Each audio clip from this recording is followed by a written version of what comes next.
চিকেনটাকে ভেজে রান্না করতে আমি কোনোদিনই ভালোবাসি না, কিন্তু মাঝে মাঝে জানো তো বরের আবদারটাও রাখতে হয়। তো ও আজকে বললো, বৃষ্টি চিকেনটাকে একটু ভেজে রান্না করবি। আমি বললাম যে এর আগেও আমি ট্রাই করেছি, তবে আমার না খুব একটা এইভাবে রান্না করতে না ভালো লাগে না, কিন্তু কি আর করব, যখন বললো আমি বললাম ঠিক আছে করে দেবো। তবে জানো আমার এই প্যানটা, মানে এই ফ্রাই প্যানটা এত ভালো নিয়েছি কিছু বলার নেই। মাছ, চিকেন, তারপরে ডিম, এইগুলো ভাজতে গেলে দেখবে একটু তলায় লেগে যায়, কিন্তু এই প্যানটা এতটাই ভালো যে কিছুই মানে চিটছে না।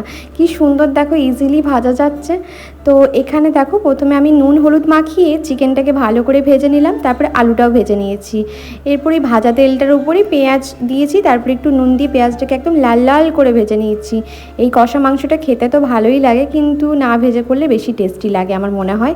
তারপরে আদা রসুন বাটা দিলাম, তারপরে দিলাম শুকনো লঙ্কা, জিরে, ধনে আর গরম মশলা বাটা, একটু হলুদ দিয়েছি। আর এদিকে চিকেনটা তো ভেজে রেখেছিলাম, আলু চিকেন সব ভাজা ছিল, ওটাকে অ্যাড করে দিলাম। অ্যাড করে দিয়ে ভালো করে এবার কষতে থাকলাম চিকেনটাকে। চিকেনটা যখন হালকা কষা হয়ে গেল, অ্যাড করে দেবো এর মধ্যে আমি গরম জল।